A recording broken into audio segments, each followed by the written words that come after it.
अब्बासी साहब बैठे हुए, फैज खान बैठे हुए, जरा उनकी बात का जवाब दे दीजिएगा। मोदी जी तो चलिए दूर की बात का, ये दरबारी, ये आप जो दरबारी बुलाते हैं ना, ये नहीं तो वो भी तो आपको विरोधी बुलाते हैं कि आपको हर बात पे सिर्फ विरोध करना है। राष्ट्रीय मुस्लिम मंच क्या है बताओ मैं आप। राष्ट्रीय मुस्लिम मंच जो है वो मुसलमानों का ईमान छीनने वाला एक गुरु बनाया आरएसएस ने, इंद्रेश कुमार ने। हम जानते हैं उसको, उसके बारे में खूब जानते हैं। मुसलमानों को कुफ्र की तरफ धकेलने वाला एक समूह है भारत में।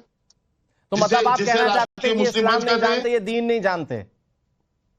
कौन नहीं दीन जानता है? ये सब सत्ता के चापलूस लोग हैं। हाँ। इन सबको लाल बत्तियां चाहिए, इन सबको जो विरोध कर रहे हैं उन लोगों का क्या कर रहे हैं आप? इनका विरोध कर रहे हैं? ये तो आपके लिए भी कहा जा सकता है ना कि जो विरोध करने वाले हैं विपक्ष के, नहीं। आपको भी तो विपक्षों का चापलूस कहा जा सकता है सर। पार्टी विशेष का व्यक्ति नहीं, दूसरों के दामन पर दाग डालने वाले कभी कभार अपने गिरेबान नहीं झाड़ते सर। गिरेबान फिर आप पर्सनल करेंगे हमला?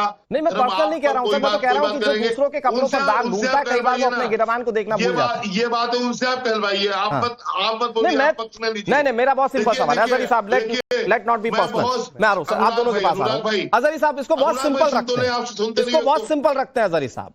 भाई मुस्लिम समाज के ही है ना, दाऊदी बोहरा समाज के लोग, वो लोग गए, वो कह रहे हैं कि इस कानून से तो फायदा है। वो मुस्लिम नहीं है क्या? अरे भाई मैंने कहा ना, उन्होंने ऐसे लोगों को बुलाया है जो उन्हें मालूम है ये हमारी ही करेंगे बात, तो जाहिर है कोई वहां जवाब देने वाला है। उन्होंने कहा कि 1700 से ज्यादा लोगों की शिकायत आई थी। अब उन्होंने मांगी, मोदी जी ने कहा कि मुसलमानों की, तो जब मसला मुसलमानों का है तो शिकायतें कोई और क्यों करेगा? तो मुसलमान ही तो शिकायत करने गए थे सर। पीएम नरेंद्र मोदी के सामने भिंडी बाजार का एग्जाम्पल रखा तो सही कि कैसे वक्फ ने अपनी मनमानी करते हुए एक महंगी जमीन अपने नाम पर कर ली। मनमानिया 11 साल से माननीय मोदी जी की सरकार क्या दिख रही है अजहरी साहब? मनमानिया तो शब्द बहुत कुछ इंडिकेट कर रहे हैं। उनकी मनमानी कैसे खत्म हो, उसका तरीका ये है कि डीएम को आप हावी कर देंगे हम पर। अरे सर उसके लिए तो आप कोर्ट में चलेगा। मैं सिंपल कह रहा हूं सर, मेरा सवाल फिर सुनिए। मैं कह रहा हूं पीएम नरेंद्र मोदी से मिलने वाले मुस्लिम है कि नहीं है? मैं आपसे पूछ रहा हूं, आप बेचैनी क्यों है? मामला 5 तारीख को माननीय सुप्रीम कोर्ट सुनेगा, सामने आ जाएगा, क्यों परेशान हो रहे हैं? वो मेरी बात का जवाब दे। अरे कोर्ट सुनेगा sir, all India Muslim personal law board ने अपनी याचिका दाखिल की, कोर्ट सुनेगा, अपनी बात कहेगा, जो कहेगा वो सर आंखों पर। मैं कह रहा हूं let's not talk about the court. मैं कह रहा हूं आज ये बताइए कि पीएम नरेंद्र मोदी से मिलने वाले मुस्लिम थे या नहीं थे, और मुस्लिम थे तो इनको क्यों पसंद आ रहा है वक्फ बिल? इससे मिलने वाले मुस्लिम थे या नहीं थे, हम वो जाहिर में तो मुसलमान ही लग रहे हैं। हमें लग रहे थे, हमने अंदर तो अच्छा लग रहे थे का क्या मतलब है सर? जाहिर तो भाई हमें फाजिल जी आ रहा हूं, फाजिल जी वेट। अरे वो भी जानकार है सर, अजहरी साहब भी जानकार हैं। ओके अजहरी साहब प्लीज सुन ले योर टर्न सर प्लीज। अनुराग भाई सुन ले, मुझे वो जिस तरह से आप दिखा रहे हैं, मैं उनसे वाकिफ नहीं वो लोग कौन है, लेकिन वो जाहिर में मुसलमान ही लग रहे हैं, तो जाहिर है मुसलमान होंगे। हम क्यों तो फिर उनको वक्त पसंद आ रहा है, वक्त नया कानून पसंद आ रहा है, आपको क्यों नहीं आ रहा? पूछ रहे हो? वो लोग जिन लोगों को बुलाया गया है वो वही लोग हैं जो उनकी माननीय नरेंद्र मोदी की बात में हाँ मिलाने वाले। बस ठीक है सर, इतना कहूंगा मैं आता हूं आपके पास, एक मिनट। लेकिन सबसे इंपॉर्टेंट और इंटरेस्टिंग फैक्ट ये है कि जब आपसे पूछा जाता है तकनीकी बिंदुओं पर कि भैया विरोध बता दीजिए, तो आप वो विरोध नहीं बता पाते। सरकार तो कई सारे सवालों का आपका जवाब दे चुकी है ना लोकसभा में। मैं आ रहा हूं आपके पास अजहरी साहब, मैं आ रहा हूं आपके पास। फाजिल भाई थोड़ा सा इंतजार कर लीजिए, और मैं फैज जी आपसे भी कह रहा हूं थोड़ा सा वेट कर लीजिए, क्योंकि आपको वो कैटेगराइज कर चुके हैं कि आप आरएसएस विंग के। तो मैं अब्बासी साहब के पास चला जाता हूं। कम से कम पसमानदा मुस्लिम समाज के प्रेसिडेंट अब्बासी साहब को तो कैटेगराइज नहीं कर रहे हैं अजहरी जी।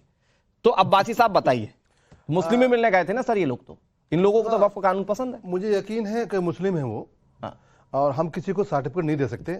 अभी अजहरी साहब कह रहे थे कि उनको बुलाया गया है।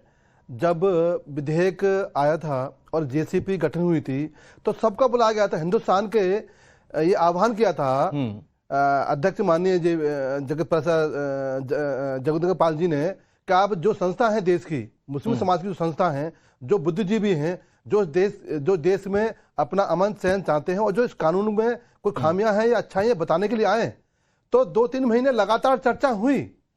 तो क्या अजहरी साहब सो रहे थे नींद लेकर? वो कह रहे हैं पीएम हमको बुला ले मिलने सर बात मैं उसी पे आ रहा हूँ। फिर उसके बाद में इनके जो नेता हैं ओबीसी साहब और पर्सनल लॉ बोर्ड, जिसमें मुस्लिम पर्सनल लॉ बोर्ड के अंदर एक भी नुमाइंदा पसमानदा समाज के नहीं है, वो नुमाइंदगी करते हैं, ठेकेदारी लेते हैं मुसलमानों की और भागीदारी 0% है।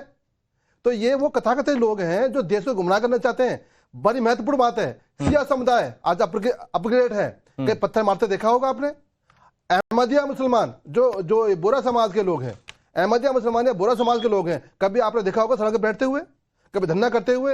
ये जो देश के जो कथाकथित जो एनजीओ बना के हैं और देश के मुसलमानों गरीबों को, पसमंद समाज के लोगों को ये पत्थरबाजी सिखाते हैं, एनआरसी पे बैठाते हैं, सीए पे बैठाते हैं, तिब्बत तलाक पे बैठाते हैं, तो ये कौन लोग करते हैं? कभी आपको सिया समुदाय को बैठा देखा है सड़क पर पत्थर मारते हुए? कभी अहमदिया को देखा है पत्थर मारते हुए? कभी बोरा समाज को देखा है पत्थर मारते हुए? ये सारे मुस्लिम समाज के लोग अपग्रेड के हो गए हैं। और ये जो अजहरी साहब जैसे लोग हैं, जो पर्सनल लॉ बोर्ड है, जो कि ओबीसी बंधु हैं, ये चाहते हैं कि मुसलमान हमारा बंधुआ मजदूर बना रहे, भागीदारी 0 और ठेकेदारी में 0। ओवैसी साहब की तो बात ही मत कीजिए, वो तो एक खास कैटेगरी लेकर आए कि ये अच्छे किस्म के मुस्लिम है, ये बुरे किस्म के मुस्लिम है। हम आम चुनते ना, तो आम चुनते तो ये अच्छे आम और बुरे आम को कैटेगराइज करते, वो मुस्लिमों को कैटेगराइज कर लेते हैं। ये इनके हाथ में है नहीं चुनना। हाँ, मैं एक बार फाजिल भाई ये जो पीएम नरेंद्र मोदी के पास पहुंच गए, ये बुरे किस्म के मुस्लिम यही है क्या? देखिए, आप जो बात कहना चाहते हैं अनुराग जी, कल सुप्रीम कोर्ट में मैं खुद मौजूद था। यही बात तुषार मेहता ने कहा कि साहब इस बिल को बनाने में हम लोग को बहुत वक्त लगा, बहुत लंबी सुनवाई किया गया। तो सुप्रीम कोर्ट ने कहा कि आपकी कोई भी सुनवाई या किसी भी तरह का कोई प्रयास यदि कानून के खिलाफ है तो उसे नहीं माना जाएगा। ये सुप्रीम कोर्ट ने कल स्पष्ट कर दिया और खुद विड्रॉ कर लिया। तुषार मेहता सरकारी वकील जो थे, उन्होंने सरकार से खुद अपना सारा चीज वापस ले लिया कि जिन जिन बिंदुओं पर इन लोगों को तकलीफ है, हम उस सारी बिंदुओं को अपना वापस ले लेते हैं। अब कौन अच्छा कहता है कौन बुरा कहता है, अब सुप्रीम कोर्ट से ऊपर तो कोई है नहीं। बिल्कुल सही बात। जब सुप्रीम कोर्ट ने कह दिया कि आपकी ये सारी चीजें बेकार हैं और कानून के खिलाफ हैं, हम इसको रोक लगाते हैं। जी, फैसला आ गया सुप्रीम कोर्ट का सर? हाँ, फैसला आ गया। आपने नहीं पढ़ा क्या? अरे सर, स्टे लगा है। फैसला आ गया।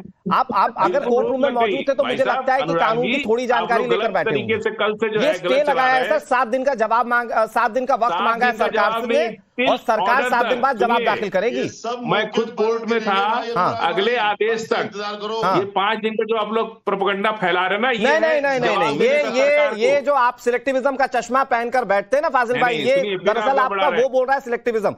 मैं बताता हूं, कोर्ट ने यह भी कहा कि इस कानून में कई अच्छी बातें हैं, तो उन अच्छी बातों को फाजिल अहमद इंडोर्स क्यों नहीं करते? पढ़ लीजिए, अभी वेबसाइट पे भी आ गया, वेबसाइट पे आप वहां मौजूद थे ना सर, थोड़ा ध्यान से सुन लेते। इसीलिए तो कह रहा हूं ना, मैं पढ़कर पूरी तरह से रोक लग चुकी है। ना तो वो कोई मेंबर चुनेंगे, ना कोई प्रॉपर्टी को डीनोटिफाइड करेंगे। कोर्ट ने बहुत साफ शब्दों में कहा कि कई ऐसी बातें थी जो कई ऐसी चीजें बिल की जो अच्छी हैं, और आज कुछ नहीं कहा ऐसा। मैं सिंपल करता हूं इसको, फाजिल भाई इसको कोर्ट के पर्सपेक्टिव से रहने देते हैं, कोर्ट के पर्सपेक्टिव से रहने देते हैं। आप ही के समाज के कुछ लोग पीएम नरेंद्र मोदी के पास जाकर तारीफ कर रहे हैं, मैं तो उस तारीफ पर कह रहा हूं। अरे भाई उनको ठीक लग रहा है। आप बोरा समाज ने बंबई के अंदर जो यतीम खाना की जमीन थी, जिसको मुकेश अंबानी ने घर बना लिया, वो बोरा समाज की ही थी। तो कैसे बोरा समाज ने दे दिया उसको? कैसे वो जमीन बेच दिया? इसका केस हाई कोर्ट में चल रहा है, और बोरा समाज के जिस वकील ने बेचा वो मुकेश अंबानी का लीगल एडवाइजर है। उन्होंने बेच दिया तो वक्फ भी कब्जा कर लेगा क्या भिंडी बाजार की जमीन पर? अगर उन्होंने बेच दिया तो वक्फ भी कब्जा कर लेगा भिंडी बाजार की जमीन पर? नहीं, बिल्कुल नहीं कब्जा। उसके लिए ट्रिब्यूनल कोर्ट है, ट्रिब्यूनल कोर्ट है ना। यही बात सुप्रीम कोर्ट ने भी माना कि यही बात तो कानून भी कह रहा है कि जो जमीन है उसको रजिस्टर्ड कर लीजिए और अधिकार ले लीजिए। जिसको दिक्कत है वो जाकर कोर्ट में, दूसरे कोर्ट में, सिर्फ वक्फ ट्रिब्यूनल में नहीं, दूसरे कोर्ट में भी चैलेंज कर लीजिए। तो नया कानून भी कह रहा है जो अनरजिस्टर्ड नहीं है, और सुप्रीम कोर्ट से ऊपर कोई नहीं है। सुप्रीम कोर्ट ने पूरी तरह से, तुषार मेहता पूरे दिन परसों बहस किए, फिर कल उन्होंने साफ साफ कह दिया कि हम सारी बिंदुओं को वापस लेते हैं। सर, सरकार ने मोहलत मांगी है 7 दिन की। कानूनी अगर जानकारी रखते हो तो आप इस बात को समझिए, सरकार अपनी तैयारी के साथ आएगी तो जवाब दाखिल करेंगे। और मैं कोर्ट के मैं कोर्ट के बारे में बात ही नहीं करना चाह रहा हूँ। 1 मिनट, 7 दिन का सुन लीजिए, 7 दिन का उन्होंने जवाब देने का टाइम मांगा है। उस गरीब महिलाओं का जो फैसला पलटा था तब तुम कहाँ थे? नहीं और एक गरीब महिला के तुम हक मिला करे। नहीं ये सुप्रीम कोर्ट का सबसे ऊपर मान रहे हैं ना, जो एक हक मिलने वाला है आप अच्छा कोई मेंबर चुन सकते हैं क्या? ठीक है, अब्बासी साहब प्रॉपर्टी खुद अपना